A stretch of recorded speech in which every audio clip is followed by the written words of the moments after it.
Olha, o nosso assunto agora é o projeto Remissão pela Leitura, que foi sancionado pelo governador Flávio Dino. A partir de agora, detentos do sistema penitenciário maranhense poderão reduzir parte da pena pela leitura mensal de uma obra literária, incluindo livros religiosos, livros de religiões, por exemplo, a Bíblia. Eu converso agora com a deputada estadual Mical Damasceno, do PDT, que apresentou o projeto na Assembleia Legislativa. Bom dia, deputada. Obrigado por conversar conosco aqui no Bom Dia Mirante. Bom dia, bom dia. Quero aqui agradecer a Deus por esta oportunidade de ter esse espaço para a gente falar sobre esse projeto de lei. Aos nossos amigos, bom dia, ouvintes, telespectadores do Bom Dia Mirante.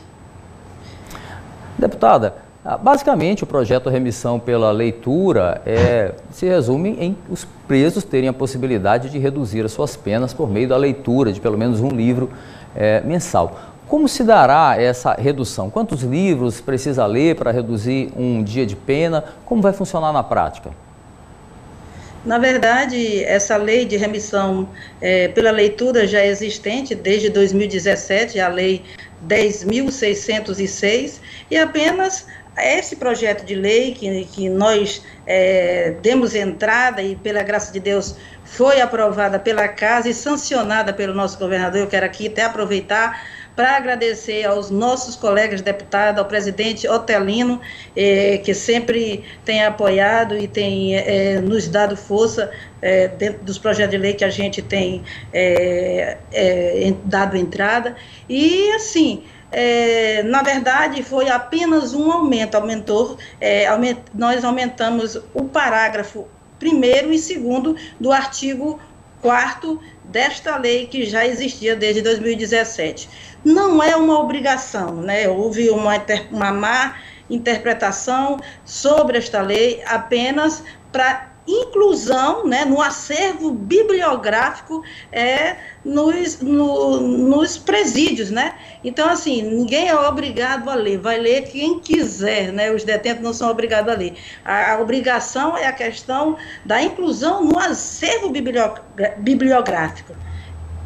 E é assim, a gente acredita que através desta leitura bíblica, né? Na verdade, que a Bíblia dependendo, por exemplo, da igreja evangélica, são 66 livros, já na igreja católica são 73 livros. Então, assim, depende muito, isso vai depender do presidiário se vai querer ler ou não.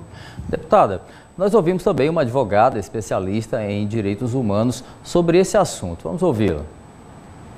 A 11.325 dispõe sobre a remissão da pena aos presos que lerem a Bíblia. O que isso significa? Uma diminuição no cumprimento da pena. E qual é a finalidade da remissão? É evitar a reiteração do delito e promover a ressocialização do preso, possibilitando e capacitando ele para o mercado de trabalho, para que ao cumprir a pena consiga ser ressocializado. A nossa lei de execuções penais prevê expressamente a remissão por meio do trabalho e do estudo.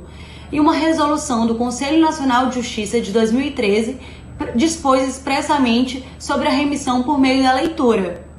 Então, nesse ponto, a lei estadual não inova.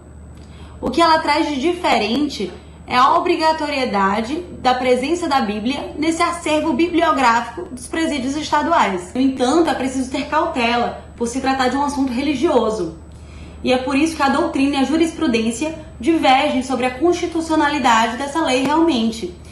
Será que ela seria constitucional formal e materialmente? Formal por um vício de iniciativa, já que se trata de uma matéria penal e processual penal, que de acordo com a nossa Constituição da República, é competência privativa da União. Então não poderia uma lei estadual regulamentar o tema. E materialmente, isso é, quanto ao conteúdo, será que o Estado, sendo laico, deveria realmente interferir em questões religiosas? Será que deveria prever expressamente apenas a Bíblia como livro religioso e não constar, por exemplo, o Alcorão, o Torá? Será que não estaria preterindo o cristianismo diante de outras religiões? E nem todos os presos seriam contemplados igualmente com esse benefício? Então essa é a reflexão que deve ser feita a respeito da lei. Bom, eu continuo conversando com a deputada estadual Mical Damasceno sobre o projeto Remissão pela leitura. Deputada, a propósito da leitura de livros religiosos, não é apenas a Bíblia, né? Eu acho que existe também a possibilidade de outros livros, de outras religiões também, incluído nesse projeto? Não é uma ditadura religiosa. Gente, qualquer pessoa, no caso, eu, como representante do segmento evangélico, a gente percebeu isso, né, que não existia a Bíblia neste acervo, e daí então a gente correu atrás e criamos esse projeto de lei para apenas aumentar os 2 parágrafos que já existentes, né, dessa lei. Só que, se fosse, jamais nós queremos legislar sobre uma competência que a gente sabe que é federal e também do Código Penal, mas já existe essa lei. Nós apenas acrescentamos. Já existe essa lei também no Ceará, em São Paulo, e eu acredito, assim, que não existe impedimento nenhum. O Estado é laico e não laicista, né? Então, sim, se outras pessoas que são representantes de outros segmentos quiserem incluir o Alcorão e outros livros, basta dar entrada, e aí eu tenho certeza que se o nosso governador, como é conhecedor, né, da lei, se não achasse um projeto relevante, não teria sancionado. Então, por aí eu não vejo a polêmica, porque tanto em cima desse projeto, a Bíblia, que é um transformador de vida, né, a Bíblia que ensina o amor ao próximo, o respeito, e eu acredito que a Bíblia, inserida agora dentro dos presídios, vai melhorar muito mais, vai trazer muito mais paz e tranquilidade até para o nosso Estado. É assim que a gente pensa e assim que a gente defende.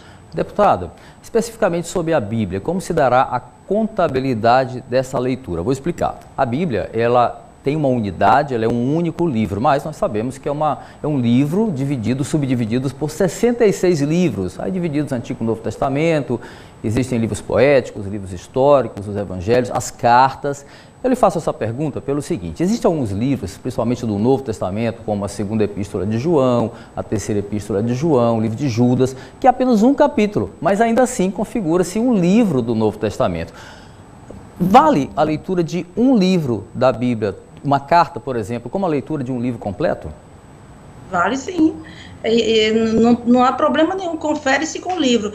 Na verdade, como eu te falei, a Bíblia, no caso do segmento evangélico, são 66 livros.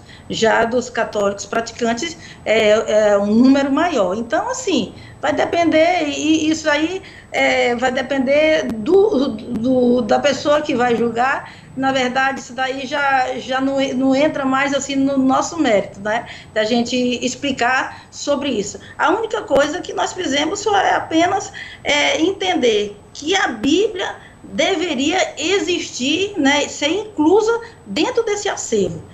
E creio que haverá uma transformação e uma mudança na mentalidade. A Bíblia é o livro mais lido no mundo e é o único que transforma o caráter.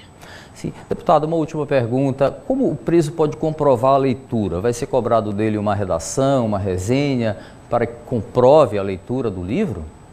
Existe um programa lá que acompanha. Eu, assim, na verdade, não tem assim, eu não vou te falar assim, com a firmeza, mas existe assim um programa de pessoas que acompanham, né, que vai ter a certeza mesmo se foi feito, né, essa leitura. Né? Cada leitura, cada livro valerá como leitura, e essa coordenação do presídio é que acompanha todo esse programa. Deputada Micael Damasceno, muito obrigado por nossa conversa, um ótimo dia para a senhora. Eu quero agradecer a oportunidade e Deus abençoe.